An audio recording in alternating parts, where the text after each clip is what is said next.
while back on the channel, we looked at some Mystara docs. I'll try to link the video up if you want to check out that stream. These docs had some really interesting but really crunchy rules for traveling along different types of paths and what the effects of these types of paths were. And it had some really interesting information, but I felt that overall it was just more than I wanted, more crunch, just more rules keeping than I thought, at least for my kind of game, I needed. But I really liked the concept of looking at different kinds of paths. Well, fairly soon after that, I posted up onto Patreon just a little beta document where I tried to break things down into maybe three main types of paths. Even though it's been a long time since then, I think I put that up in April. I thought I'd make a short video about it because it came on my mind again. I don't know, maybe I'm the only one that's thinking about these sorts of things in regards to hex crawls, but it came into my mind, so I thought, you know what, let's do it. So first off, when you're traveling in a hex crawl, right, what do you picture in your brain? I think what most of the rules present is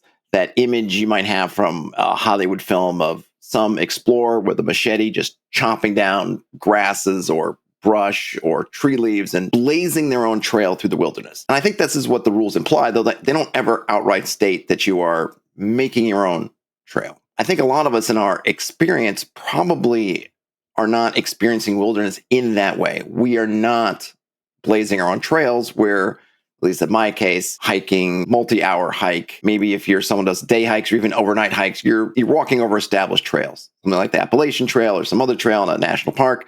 You're generally not just taking off across the land. I don't know what folks did back in the day in the medieval landscape. I think they mostly traveled by paths, right? I don't think ye old peasant, certainly not any kind of organized troop, are just rampaging across the countryside, literally. They may be pillaging and doing all kinds of awful stuff, but they're probably using roads, trails, and tracks and other paths like that to get there. Not to say that someone never did have to do that thing. And in a fantasy world, usually there are these large swaths of wilderness that don't have nice, clean, and neat trails. But in the absence of, say, human-made trails, or trails, maybe I would say paths made by organized cultures, you still find all kinds of animal trails. Inhuman creatures or whatever might also be making roads, trails, and whatnot. So they might be out there. I think if you're an adventuring party and you're trying to go somewhere and you're not taking the established roads, maybe there are no roads where you're going. Maybe the roads aren't fast enough. Maybe you just want to avoid going one way or another. Maybe if you take the road, you have to go past some folks you don't want to see, so you're trying to get around them. Whatever it is, you could just trailblaze, which in that case, I think you could probably use whatever hex crawling rules you have written. But if your folks decide, hey, you know what, can we find some kind of path going there? Can we survey wherever we are? We're leaving the road.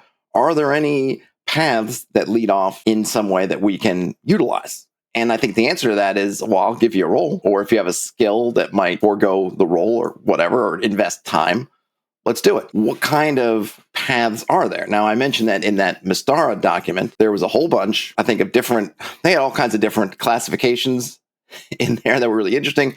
I tend to come up, I think I came up with 3. And I think 3, for me, is a good number that I think will cover the bases as I'll go through. And I'll go through them from sort of the least, or the, I guess, least good, worst, not really worst, because worst would be nothing, to the best, or, whatever, the most efficient. Let's say least efficient, most efficient. So the least efficient would be what I'm calling a trail. This would be kind of your game trail. I would imagine that unless you really zoomed in on a map, you're not gonna map all the game trails, right? It would be silly. But you should find them, I think, just about anywhere. Maybe you could argue in a, desert or some kind of rocky plateau. There's no trails to find, or at least they're very hard to find. That could be part of the role, right, yourself. But assuming you make whatever role, you could make it however you like, right? If you're want to use a set difficulty. If I'm using this in my game troop, I'll be doing a dice pool, and I can count how many successes you roll versus the difficulty of the terrain, whatever. But if you make that roll, however you do that roll, then you found something, whatever it is. Now, with a trail, it is the least versatile path. You can kind of go single file. Can't bring vehicles if you've got it. There's certainly no amenities, right? Because this isn't something traveled by people. So it's probably hard to find good water necessarily nearby unless it ends at a water spot. Or, maybe you can find a kind of a fording spot, but certainly no bridges, right? So it's very much the budget one. But you're going to find it probably in the absence of anything else. If you're in real wilderness where there's nobody there, you'll probably still be able to find a trail. You can create mechanics if you want to in terms of how inefficient the trail is, how far it's meandering, does it keep going? I think I have some tables somewhere. I'll probably try to get them in order. Maybe I'll publish them and then I'll link to them. But you can come up with some numbers you like to say, like, hey, where does it end? Does it keep going? All that kind of stuff. But really the thing is, okay, you found this trail. And the idea why you want to find a trail in the first place is it just makes travel easier. You can stay on the trail, which means that while the trail may not be going exactly where you want, in terms of the trail itself, you're not going to get lost, right? As long as you stay on the trail, you're not lost in terms of the trail. Now, you may not know where you are in terms of the entire landscape, but you can kind of stay on the trail, which is a positive because if you do find out that, oh, maybe it's not going where we want to, we need to backtrack. As long as you could stay on the trail, you can move up and down the trail. You get that kind of point crawl effect between wherever the trailhead is or wherever you pick it up to wherever you end up, you can kind of navigate back and forth. And if you want to add mechanics or roles or whatever on the end of it, you're welcome to, but that's basically the singular advantage. In my case, the other thing I do is I allow you to travel a little bit faster because you're not hack and slashing anymore. You are not forcing your way through a landscape that doesn't necessarily want you to be there. You're using the contours of the land, so to speak, because that's generally where the trails are going to go. They're going to follow these kind of natural paths of least resistance around. So you get to take advantage of that, at least as far as the trail lasts. Right. So now the next one up would be a track. A track is essentially a wider trail. It may be natural. It might be, I think more often I would think of it as something that is attached to minor settlements. So things like you may have a King's Road that's traveling from major locations to major locations, say towns, and then you've got little estates kind of dotted all around this. And then there are tracks that lead from these little estates to the King's Road. So these little villages around there, they take their track down, hit the main road and go to, say, the market town or to the capital or to wherever they're headed. So I tend to think that depending on the scope of your hex map, most tracks, or many of them, I would say, you would have listed. And if the party's passing through a hex that has one of those tracks in it and they're rolling to find a trail, maybe they find that track. But of course, there can be ones that, like I said, they can be natural. Maybe they're abandoned. You could come up with reasons if they're in a place that has no villages and they roll up a track. You could think about, okay, well, what is it? Right? Is it made by a culture track that has wagon ruts where you can see where the things were moved along it, or is it just really a wide trail? But the point is, where it differentiates from a trail is that this one you can, as I mentioned, wagons, it is wide enough. It is generally conditioned enough to allow vehicles to pass, but it's still, single file. So one vehicle at a time going one direction. It's wide enough just for that to go. You'll probably find fording points, especially if it's one that is made by cultures as a real network of roadways, that it is going to have, if it's going to pass over water, there's probably going to be a fording point where you can pass, and potentially a bridge, depending. That could be up to you. It's not paved, so it's not a road. I mentioned the thing about single file and whatnot, because that's a source of encounters. When you think of path encounters, oftentimes I've read about in medieval times and whatnot, that you could really find trouble where roads or different tracks or trails would get washed out. I guess more tracks, right? I don't think they were concerned about trails so much, but a track or road could get washed out, become really muddy. Wagons get stuck, and it can be really hard to get them out. And it's not like what you might see now when you're looking at, oh, there's an accident on the road, and so things slow. If there's just a single room for a single person and there's stuff on either side, and that wagon's got a broken wheel or axle, or it's stuck in the mud or some kind of morass there, it halts everything until that can get fixed up. There might be other things you can think about, different creatures, different effects, different, crazy weather, whatever that really hits one of these tracks. Anything along traffic along there is going to be literally stopped until folks can figure out how to get it. People basically camped out next to these tracks waiting for things to get cleared or trying to help because it was just impassable for a amount of time. So you think about these things, we're talking about kind of how much you can get across and whatever. These are not just difficulties to hit your players with, but it's also if you want to put an encounter table of things that are happening, different paths. If you're on a track, maybe in the spring and the fall when it's likely, I guess, in sort of temperate environments anyway, to be very rainy and very muddy, that these are things that can be almost adventure hooks. Well, this wagon here is stuck, and okay, we got to help them, or why is it stuck? Or maybe somebody has set up a toll for commerce and travel. It is a real choke point. It might not seem like it because you might have grass on either side, but you can't really get wagons down that. It's not like you can just go off-road with your cart and get it around there. Like you need that track. So if something damages it, blocks it, that's a serious concern. And it'll be serious for the towns that rely on things moving along that track, for the villages that are trying to get their supply in that track. So it becomes something that might not seem like a big deal to us, might seem really small and piddly and like, yeah. But for a local, certainly for local folk and maybe even regional, depending on what's traveling on there, it might be really important. And local lords will be tasked with keeping their tracks free and clear. So that becomes another element of a potential adventure is, hey, this thing's blocked. I need you to go sort it out for me. Because maybe it's not a mundane cause, just like mud, but there's there's a mud golem or there's a water elemental that's sitting there and it won't leave until X, Y, or Z, right? You figure out how to fantasticize it up for your campaign, but these are real concerns. So that's a track. And then finally you have roads. Now, in my opinion, I look at roads as being, they should be kind of rare, right? These are ones that are paved or very much leveled and prepped and the best maintained.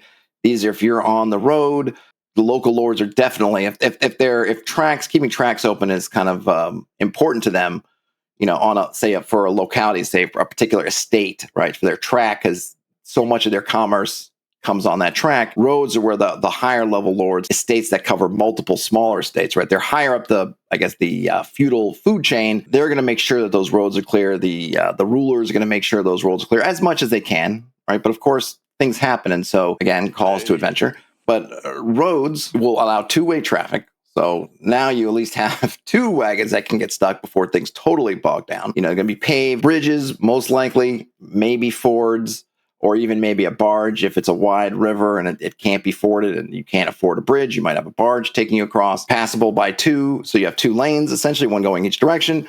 And therefore, obviously, vehicles can be passed. I didn't mention on their tracks, but tracks and trails improve the distance you can travel and per however your turns are by maybe one step. I would say roads are 2 steps, but they should also be the rarest. And these are the ones you probably won't find by rolling dice. I mean, I imagine that roads, since there aren't, at least in my conception, there aren't super many of them, and they are kind of major, that those will be definitely marked on your maps. Right? These are the ones that are traveling from city to city, from capital to capital, from town to town, where the big trade is happening, right? Where they need it. It's the highways. They're not going to be pinned straight like the interstate. They're still going to be curving around, following the contours. So they're not going to be super efficient in modern terms. But these are the ones going to the major centers, carrying the big loads with lots of traffic. And then off of those, these little arterial ways would be those tracks, and then trails or whatever you find in the woods. How do you utilize these, right? So you're making your hex map. You're probably putting roads on there already. I don't think it's a stretch to put at least some of the major tracks on there. Just when you see villages, instead of just connecting villages by roads, think about taking those smaller, what maybe you have as roads, and just convert them to tracks. Maybe use a dotted line or a dash line to show that they are connecting the roads, but they're a little bit different. They not as well kept, not as well made. They're a little bit rougher, but they'll still get you where they need to go. And if you have a party traveling with wagons, or if they're on some kind of caravan mission or whatnot, you could still get up and down there. And of course, that's what's happening, right? The villages, the farms coming in, taking their stuff in the carts, taking those tracks down the road, taking the road where they're going. Now, they don't need to. You could have centers, little local centers, let's say a town or a major kind of estate, but I'll just say a town, and you have maybe surrounded by some villages, and it may just all be tracks to the town, right? That's fine over short distances, but probably over longer distances. And again, for those more major ones, you'll want a road. So you probably want to put those on your map. Again, depending on scale, but I feel like roads and tracks, for the most part, you probably want to end up on your map. And then when the party's in a hex that has a track, one, you can just have them find it, which is totally fine. Oh, you stumble upon this track. Okay, great. Or it could be that, well, you want to play around with the fact that maybe they're not going on. Maybe there's things like hills or other kind of barriers that, you have a track that you think is running on one side of a hill and they're on the other side of the hill. So there's no guarantee that they will find it, but they want to search for it. Well, then maybe they will find it. And then you also kind of know where they're going. And then for trails, probably anywhere, you can use the terrain type. I have my whole system with giving terrain basically hit dice. I call them hazard dice. And I have attributes I give them so I can look at the turbidity, which would tell you basically how hard it is to observe things. So I have all these different stats. I'll link to that in the show notes somewhere if you're interested in that we can use to basically differentiate even more between different woods or different grasslands if you want to. If not, you could probably just look at maybe use the getting lost roll or use the wandering creature roll and just use the same kind of roll for, hey, do you find a trail if you just want to have it that? Or, like I said, use whatever, using something like Shadow Dark that uses DCs or some other system. You can use whichever system you like to see, hey, do you come across a trail? And then you can decide, roll some dice, whatever, to see if where that trail goes. Now, what I would say is if you're having the party spend time, some amount of hours, because usually when you're in the wilderness, the turns are hours, I'd probably have them find a trail that's going at least towards the general direction where they're going, at least for a hex. Say at least to the edge of whatever hex they're in. It's basically going where they want to go. Because I assume that if you're spending 3 or 4 hours looking, you're probably going to find a number of different trails, and you're sort of going down a little bit, coming back. You're doing all this little testing, saying, okay, I think this one's going more or less where we're going. So I would say at least for that hex, and again, you can roll dice and say maybe it's multiple hexes that's going that direction or whatever. For that hex, given the benefit of, okay, you're investing hours of time, so you're going to do that. You could also have a system where you say, hey, you know what, if they're in a hurry and they want to do it while they're moving, they can maybe just do a really quick roll, and then they don't get that benefit. And it's like, well, you found this trail and you're not exactly sure, but okay, we're taking it, go, kind of thing. You can kind of play around with mechanically different ways of searching. But I think if they're investing time, you should probably have the trail be going in the general direction they want to, at least in the short term. Now, when you're doing tracks and roads, those should probably be more set. So you should probably already know in advance kind of where that track or road is going. But if you really are just coming up with your hexes on the fly, you could probably roll some dice. The nice thing about a hex, right, is you have those 6 sides. So you can roll to see which one of the 6 sides it's exiting the different parts of the hex from, or you could even cut it in half. You could do some kind of north, south, east, whatever. Wes, there are many ways to cut that with 6-sided dice, but it's nice that the six-sided die will cover the 6, what do you call, planes, faces, I guess, of the hex. So pretty easy to modulate that to get some different directions for where those things are headed. And then you can use more dice or use a mechanic or roll to see how many hexes this thing goes before it fades out if you don't have a location in mind. I think actually I might have written a blog post for RPG Day 2025 about coming up with where, yeah, I'm pretty sure I did. I will post a link to that because I think I did this work, at least some of it, for, I think there's actually 2 of them now that I'm thinking about. One was, where does the path end? And I think another one might have been determining the length of the paths. I think I will look them up. That's funny. I hadn't even really thought about that. If I can find them, I will post links to them. Hopefully this gives you some ideas with some different things for your party to do. I just been thinking about it, the sort of picture we have in our mind of what we're doing on a hexcrawl, probably what real folks were doing, right? And I think the hexcrawl thing is also sort of difficult because I think a lot of us in our mind, we picture a hike. But classically, the way hexcrawls work is you're not on a pre-made trail. Like you really are just kind of heading off in a direction, looking at the sun and like, all right, are the stars? And like, boom, you're off trying to weave your way as fast, as much as possible. So when you see a hike and oh, great, it's a nice little trail and you get to follow those little, the markers tell you where you're going. And it's really mostly clear, though. I've done some hikes where sometimes your path seems to just fade out. And then those markers become really important because you really just can't see anything. And then you look and, 20 yards off there, I think I see the painted marker, so I can go that way. It's definitely possible to get lost a little bit in those. And again, you can play mechanics. I don't know if that's more in-depth that we need given everything else that's going on, but you can play with that. But in any case, this concept of, well, what does it look like or what are we doing when we're there? And so I thought about that and I thought, well, I think that I at least want to have the option or at least let folks know the option to, hey, look for a trail. There's all kinds of adventure that can happen. I already mentioned the kind of things you can run into when you're on the tracks and the roads, but of course, trails, you could have a whole set of encounters on trails. Maybe some creatures avoid trails. Maybe some creatures sit in trails, right? Ambush predators, other folks going about their business on these trails. Maybe people who don't want to be seen in other areas. Who else is following this game trail? Could be a hunter, could be a fugitive. Let's find out. So it's not just transportation or a network of ways to get different places, but also look at it as other places where things can happen, adventures can happen. And of course, we always want to embrace adventures wherever they are and wherever we can make them and wherever they just happen through our minds, the dice, players' actions, all the above. Let me know what you think. That's all I got, folks. Game on. Talk to you later. Bye now.